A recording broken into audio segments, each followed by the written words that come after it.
जादुई पटाखा जेसीबी।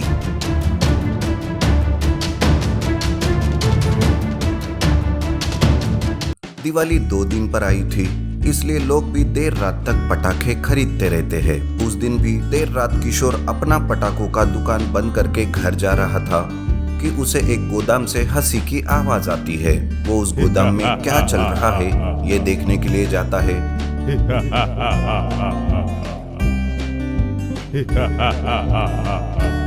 तब वो देखता है, अरे ये तो रोबोट है और ये आदमी कौन है? क्या करने वाला है ये दिवाली के दिन? यहाँ से अच्छे से सुनाई भी नहीं दे रहा है। चलो जरा आगे जाकर सुनता हूँ। ये सोचकर किशोर और आगे जाता है। तब उसे उस आदमी की बातें अच्छे से सुनाई देने लगती है। दरअसल वो एक बहुत बड़ा चोर था जिसका नाम रंगा था। वो कह रहा था, इस साल की दिवाली में धमाका होगा, धमाका। इस रोबोट से मैं लोगों को डर के मारे लूट लूंगा। इस साल की दिवाली मेरे लिए शुभ होगी और बाकी सबके लिए अशुभ। किशोर ये सब सुनकर डर के मारे भागने लगता है।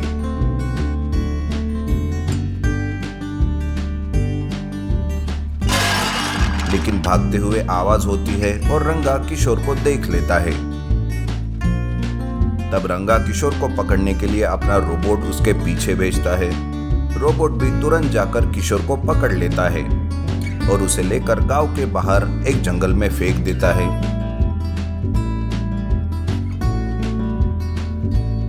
तब रंगा कहता है, अब वो किसी को कुछ बताने लायक नहीं रहेगा। जंगली जानवर उसे मारकर खा जाएंगे और मेरे काम में कोई भी रुकावट नहीं आएगी।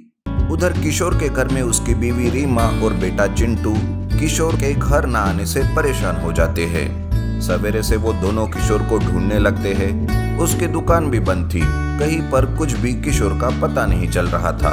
ये देख रीमा रोने लगती है। तब चिंटू कहता है, माँ आप रो मत, मैं पिताजी को ढूंढ कर लाता हूँ। पिताजी सही सलामत होंगे, उन्हें कुछ नहीं होगा। आप चिंता ना करें माँ। चिंटू अपने पिताजी को ढूंढने जंगल जाता है। जंगल में बेचारा चिंटू भूखा प्यासा किशोर को ढूंढते ही रहता है।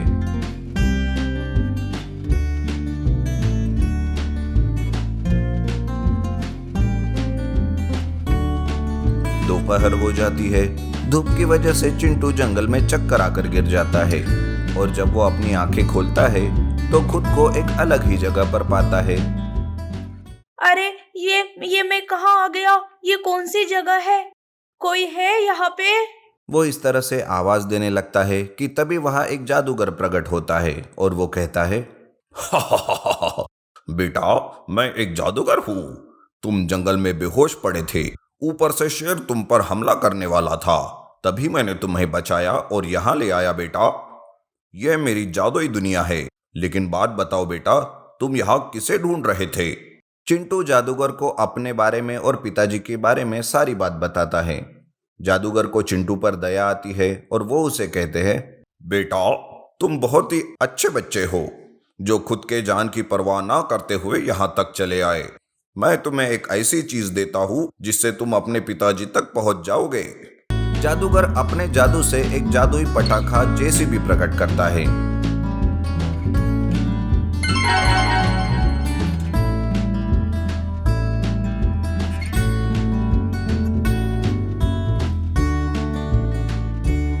चिंटू जादूगर का धन्यवाद करके उस जादुई पटाखा जेसीबी में बैठ जाता है और जैसे ही उस जादुई पटाखा जेसीबी को स्टार्ट करता है वो वैसे ही अपने पिताजी के पास पहुंच जाता है।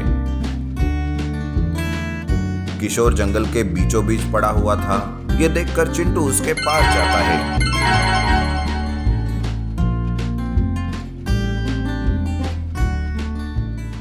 पिताजी आंखें खोलिए पिताजी। मैं आपका बेटा चिंटू आपको ले जाने आया हूँ। पिताजी उठिए। चिंटू किशोर को जगाने की कोशिश करता है पर किशोर नहीं जगता। तब जादुई पटाखा जेसीबी से एक रोशनी किशोर पर गिरती है जिससे वो जाग जाता है। किशोर चिंटू को देखकर बहुत खुश हो जाता है और कहता है, चिंटू बेटा हमें जल्दी से गांव जाना होगा। वो रंगा नाम का चोर गांव में धमाके करके घरों को लूटने वाला है। मेरी हालत भी उसी ने की बेटा, चलो जल्दी से।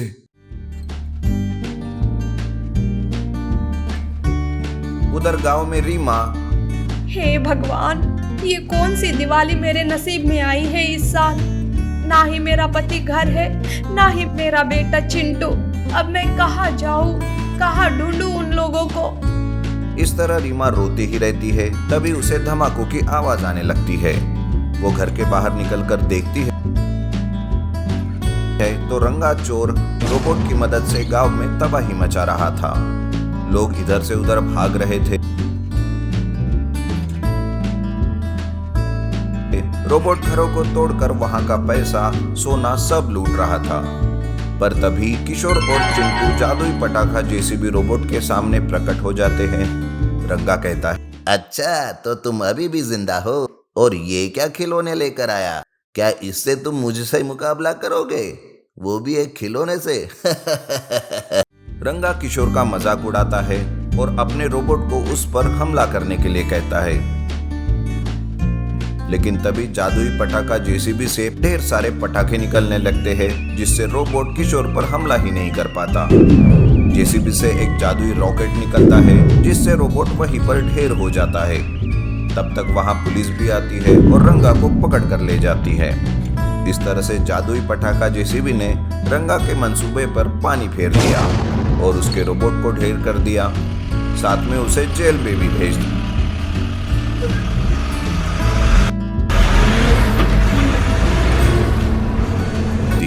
फिर शाम को किशोर और उसका परिवार पटाखे जलाकर खूब अच्छे से दिवाली मनाते। चंपापुर नाम का एक गांव था।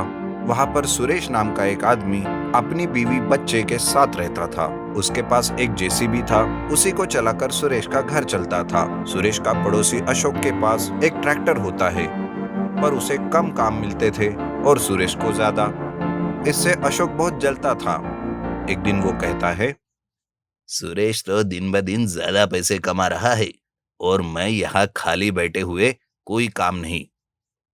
अगर मुझे कोई काम नहीं तो सुरेश को भी कोई काम नहीं मिलना चाहिए। ऐसा सोचकर अशोक रात में सुरेश के घर जाकर जेसीबी को पंक्चर करके रखता है।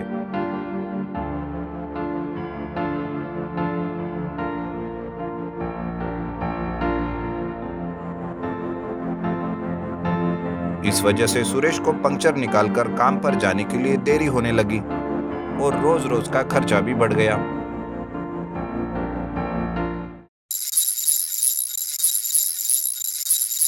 एक दिन सुरेश जल्दी घर वापस आता है। तब उसकी बीवी उसे कहती है, क्या हुआ, आज भी काम नहीं मिला? हाँ, पता नहीं कौन रोज जेसीबी के टायर पंक्चर करके रखता है। परेशान हो चुका हूं मैं इस बात से। हाँ जी, अब तो घर में पैसे भी कमाने लगे हैं, और अगर ऐसा ही रहेगा तो घर कैसे चलेगा? हाँ, तुम चिंता मत करो, मैं कुछ करता हूँ। अभी मैं थोड़ा घूम कर आता हूँ। ऐसा कहकर सुरेश घूमने के लिए निकलता है। वो काम के बारे में सोच ही रहा था कि तभी वो देखता है कि एक बूढ़े बाबा की बैलगाड़ी कीचड़ में फंसी है। वो बाबा बहुत कोशिश करते रहते हैं उसे कीचड़ से निकालने की। तभी सुरेश जाकर कहता है,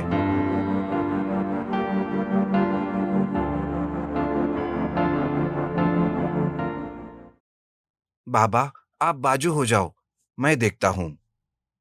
ऐसा कहकर सुरेश बड़ी ही ताकत से फंसी हुई बैलगाड़ी को कीचड़ में से बाहर निकालता है। ये देखकर बाबा खुश होते हैं और उसे कहते हैं, तुम्हारा बहुत बहुत शुक्रिया बेटा। बाबा शुक्रिया की क्या बात है, किसी की भी मदद करना तो अच्छी बात है ना। बेटा, कब से ये बैलगाड़ी यहाँ फंसी हुई थी। यहाँ से बहुत सारे लोग गए, पर किसी ने भी मेरी मदद नहीं की। तुम ही एक हो जो मेरी मदद करने चले आए। पर तुम कुछ चिंतित दिख रहे हो बेटा, क्या बात है? सुरेश बाबा को अपने जेसीबी की सारी बात बता देता है। सुरेश की बात सुनकर वो बाबा सुरेश को हवा भरने का एक पंप देते हैं। सुरेश बाबा से कहता है, अरे बाबा, इसका मैं क्या करूं? ये मेरे किसी काम का नहीं। इससे अपने जेसीबी के टायर में हवा भरना बेटा, और फिर देखना क्या कमाल होता है। ऐसा कहकर वो बाबा अपनी बैलगाड़ी लेकर वहां से चले जाते हैं।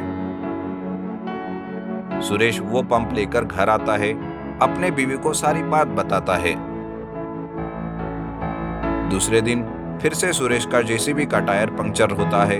तब सुरेश बाबा ने दिए हुए पंप से टायर में हवा भरने लगता है। तब एकदम से जेसीबी बोलने लगता है, कहो सुरेश, कौन सा काम करना है? पर्वत भी अगर हिलाना है तो बोल दो, मैं वो कर दूंगा। तुम कैसे बात कर सकते हो? ये क्या चमत्कार है? बाबा ने दिए हुए पंप से मैं एक जादुई जेसीबी में परिवर्तित हो चुका हूँ। अब से तुम चिंता मत करो, हम मिलकर बहुत सारे काम करेंगे और पैसे भी कमाएंगे। अच्छा, तो फिर चलो चलते हैं। ऐसा कहकर सुरेश अपना जादुई जेसीबी लेकर काम पर जाता है।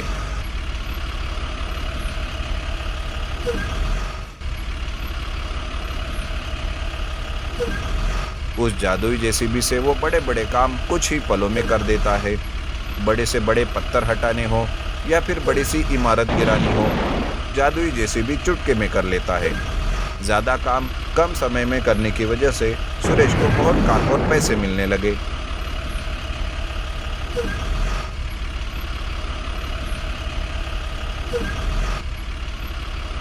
ये देखकर सुरेश की बीवी कहती है, धन्य हो उस बाबा का जिसने तुम्हें ये हवा पंप दिया। आज उनकी वजह से हमें अच्छे दिन देखने मिल रहे हैं। हाँ, बिल्कुल सही कहा तुमने। इसी पंप से तो जेसीबी में जादू आ गई है। सुरेश और उसका परिवार हंसी खुशी से रहने लगता है। पर ये बात जब अशोक देखता है तब वो जलन के मारे और भी चूर चूर हो जाता है। तब अशोक सोचता है, ये क्या, मैं तो रोज जेसीबी को पंक्चर करता हूँ, फिर भी इसे काम और पैसे कैसे मिलने लगे? जरूर कुछ तो चक्कर है, मैं वो ढूंढ के ही रहूंगा। ऐसा सोचकर अशोक एक दिन सुरेश के घर चुपके से जाता है। तब सुरेश जेसीबी से बात कर रहा होता है, तुम्हारा बहुत बहुत शुक्रिया जादुई जेसीबी, सही वक्त पर तुम मेरी मदद कर रहे हो। तुम नहीं होते तो पता नहीं आज क्या हो जाता। अरे कुछ नहीं होता, अच्छे लोगों के साथ अच्छा ही होता है। जेसीबी को बोलते देख अशोक को सारी बात समझ जाती है और वो सोचता है, अच्छा तो ये बात है, सुरेश का मामूली जेसीबी अब जादुई बन चुका है। कोई बात नहीं, मैं भी कुछ कम नहीं। ऐसा सोचकर अशोक क्या किया जाए ये सोचता ही रहता है। तब उसे एक आइडिया आता है। उसने एक पिक्चर में देखा था कि कैसे रोबोट से काम करवाया जाता है। अगर मैं उस जेसीबी को हानि पहुंचाऊंगा तो वही अपना जादू से मुझे मार देगा। मैं अपने ट्रैक्टर को ही एक रोबोट बनाता हूँ, फिर मेरा रोबोट उस जादुई जेसीबी को मार गिरा देगा। जेसीबी का जादू मेरे रोबोट पर नहीं चलेगा। ऐसा सोचकर अशोक अपनी दोस्त की मदद से ही अपने ट्रैक्टर को जायंट ट्रैक्टर रोबोट में परिवर्तित करता है। अपने साधारण ट्रैक्टर को जायंट रोबोट में बदला हुआ देख उसे बड़ी खुशी होती है।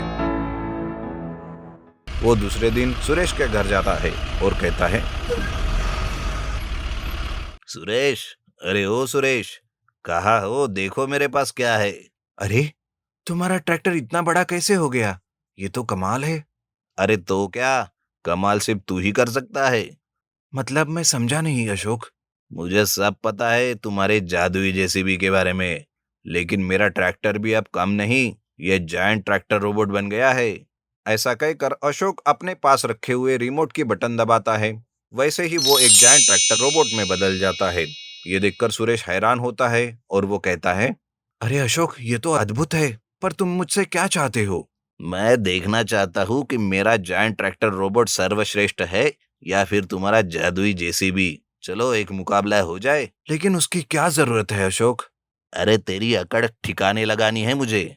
अशोक के ऐसा कहते ही जेसीबी सुन लेता है और वो बाहर आकर कहता है, मुझे मंजूर है, तो कल मिलते हैं गांव के मैदान में। जादुई जेसीबी और जायंट ट्रैक्टर रोबोट के बीच मुकाबला चालू होता है।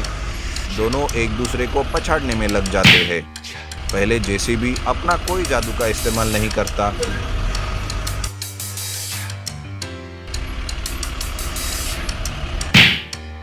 पर अशोक वो सोचता है, अब सही समय आया है, अभी इस जादुई जेसीबी को आग के हवाले करता हूँ। ऐसा सोचकर अशोक अपने पास रखे हुए रोबोट के रिमोट का एक बटन दबाता है और रोबोट में से आग निकलने लगती है।